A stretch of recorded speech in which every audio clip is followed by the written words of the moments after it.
Já começamos, estamos ao vivo aqui.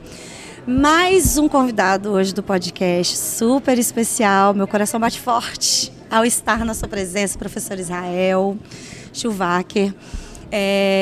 Hoje vamos falar de uma coisa, um assunto muito importante, mas primeiro eu gostaria que o senhor se apresentasse aqui rapidamente para gente, para quem está assistindo a gente. Acho que dispensa apresentações, mas vamos manter aqui o padrão. O padrão universal.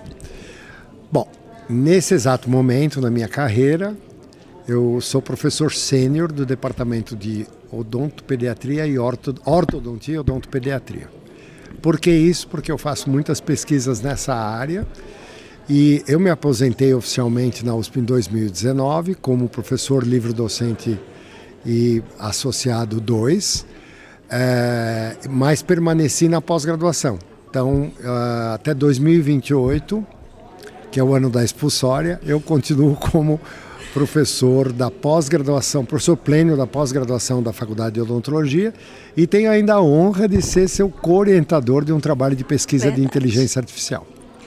Muito bom. Isso foi um resumo bem resumido, mas eu acho que o importante da gente falar aqui agora, né? A gente já está esperando o senhor sentar aqui, já tem um tempo, né? Para a gente conversar. Hoje, graças a Deus, deu certo, mas eu acho que é importante a gente falar sobre a relevância da parceria público-privada, né, nas instituições de ensino, porque a gente sabe da carência que algumas instituições de ensino têm em determinadas coisas e da possibilidade que a empresa privada pode oferecer para as instituições de ensino no sentido de evoluir a ciência, né? Então, a gente sabe que a USP tem essa parceria e queria conversar um pouquinho mais sobre isso com o senhor.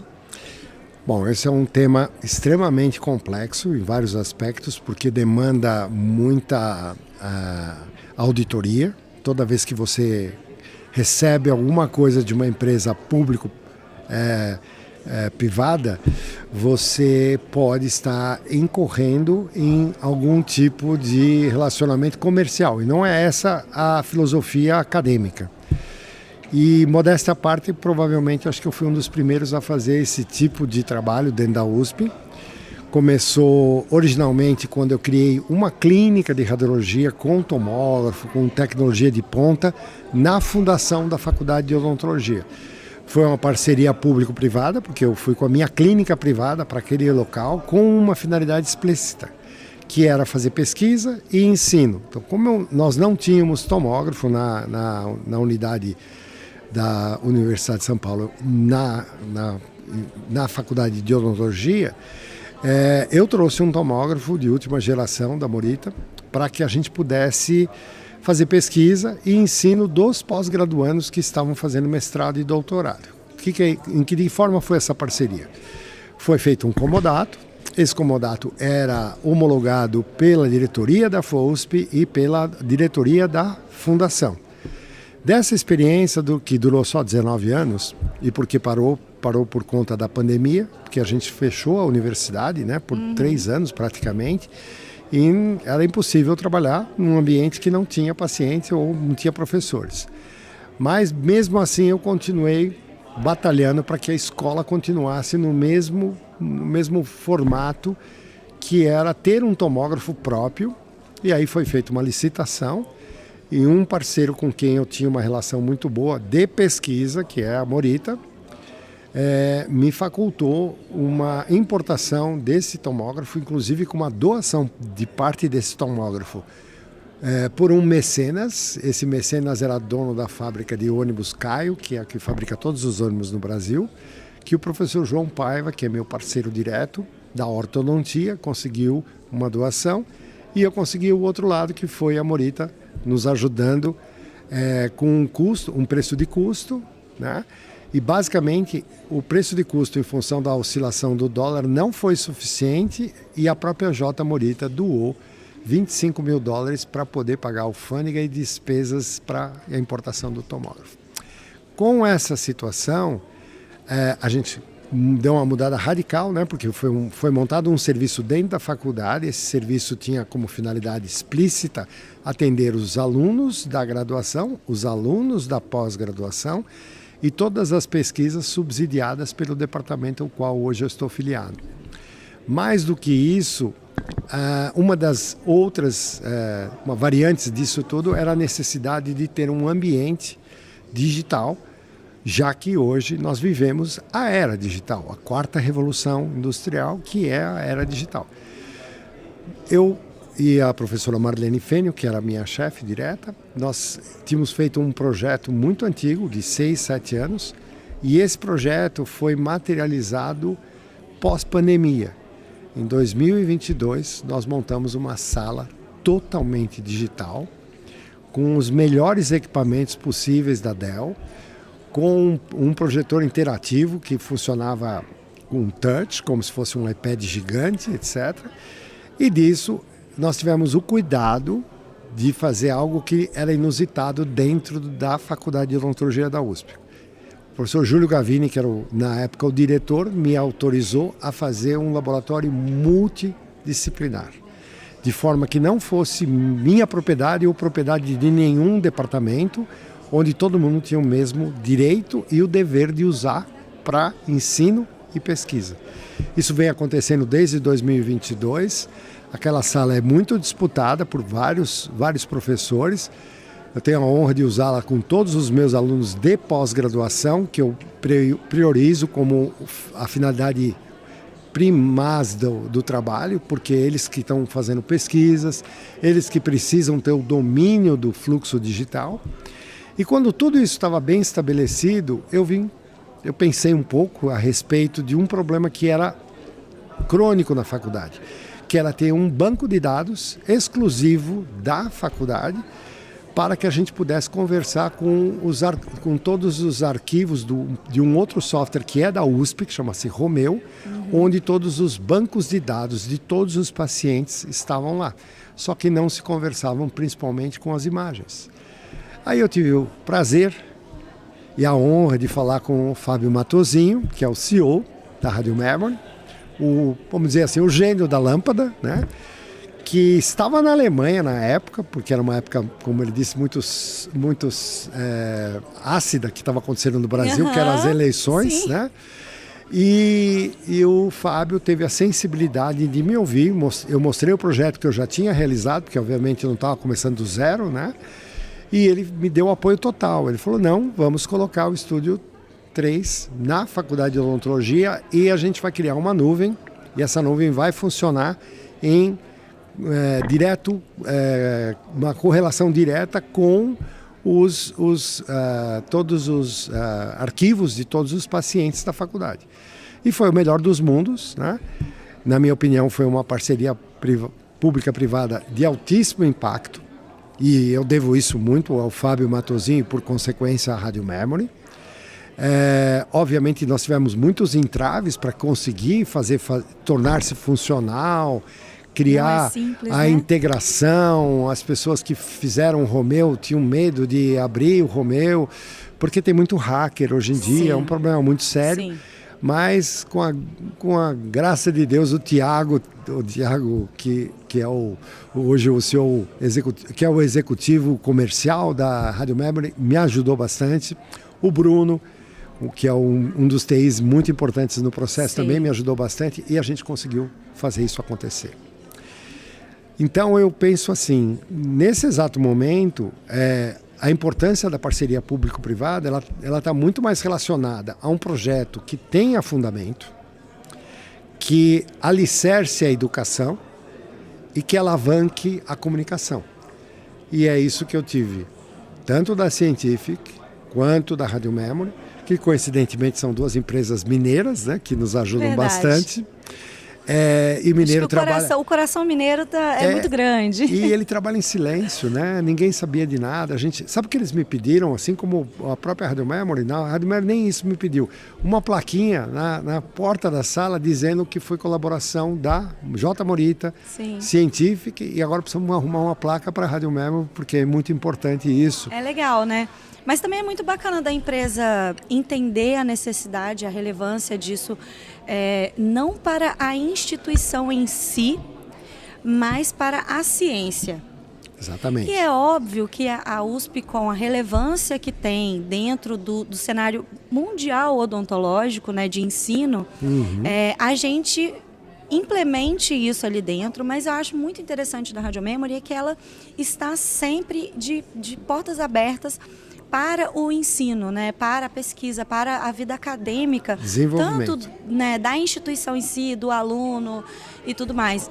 Então, acho isso muito importante realmente de acontecer, porque às vezes se não acontece essa relação público-privada, a instituição de ensino vai seguir de uma forma que o mercado está muito lá na frente e a instituição está muito lá atrás. Esse seu ponto é muito importante e é uma pura realidade. Basicamente, eu transferi a minha experiência de clínica privada, ou seja, o que eu tinha os equipamentos que eu tinha, as nuvens que eu tinha na minha própria clínica privada, eu fiz questão de tentar levar para a USP, que hoje é considerada no ranking europeu, no ranking americano, a número 1.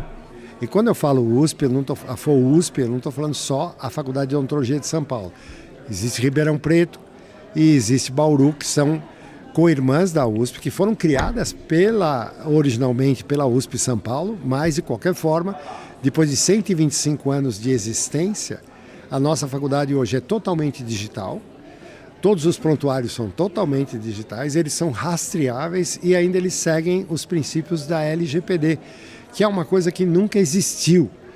Por quê? Porque no passado bem próximo, não é remoto não, muitas vezes muita gente tinha acesso a dados pessoais de pacientes que hoje não é mais possível.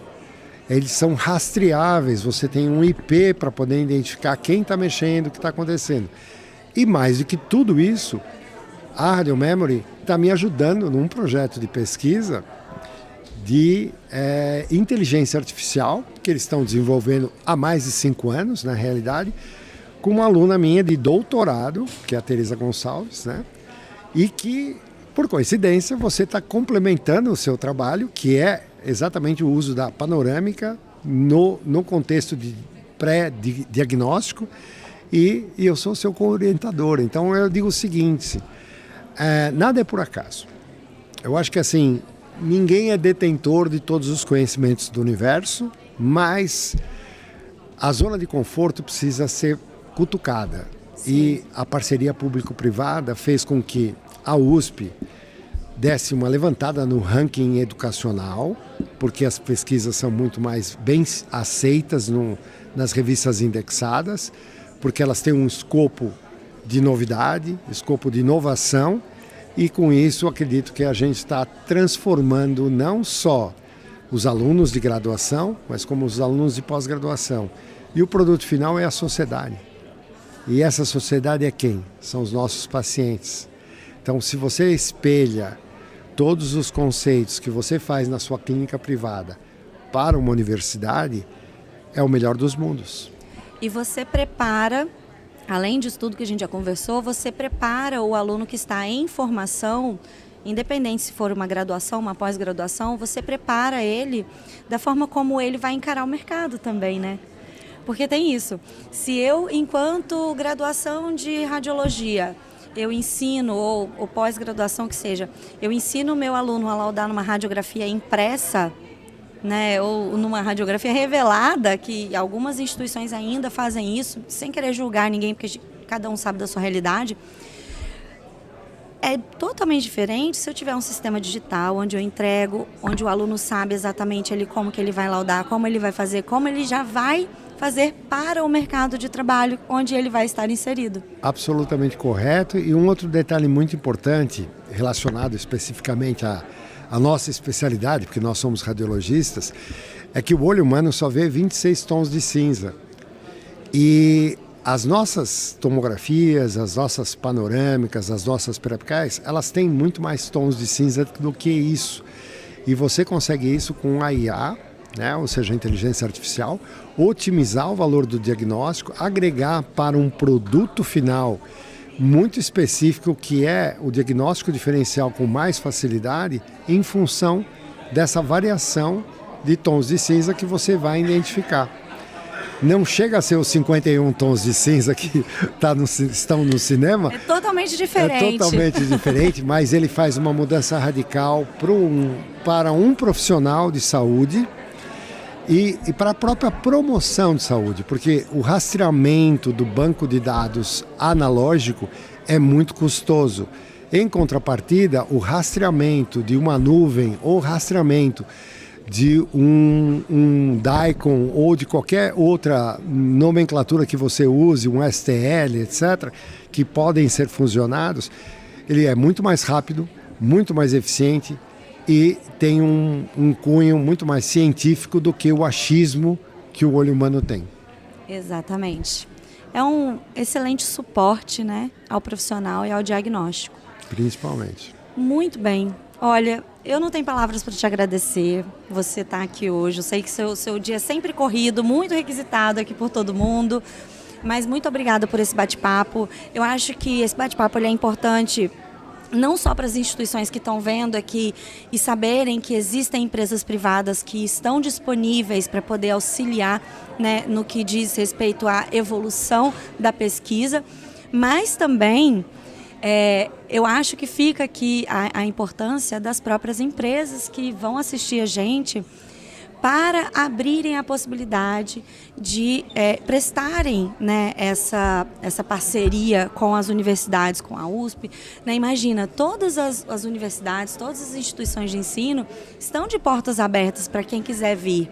E às vezes o pessoal fica com um pouco de medo, de receio. Não, se eu disponibilizar isso aqui, como é que isso vai sair? Como que vai sair a pesquisa? Será que vai me beneficiar? Será que não vai? Mas não é uma questão disso. Pesquisa é pesquisa. Não, né? E concordo. quando a pesquisa também não beneficia tanto, a gente sabe onde melhorar.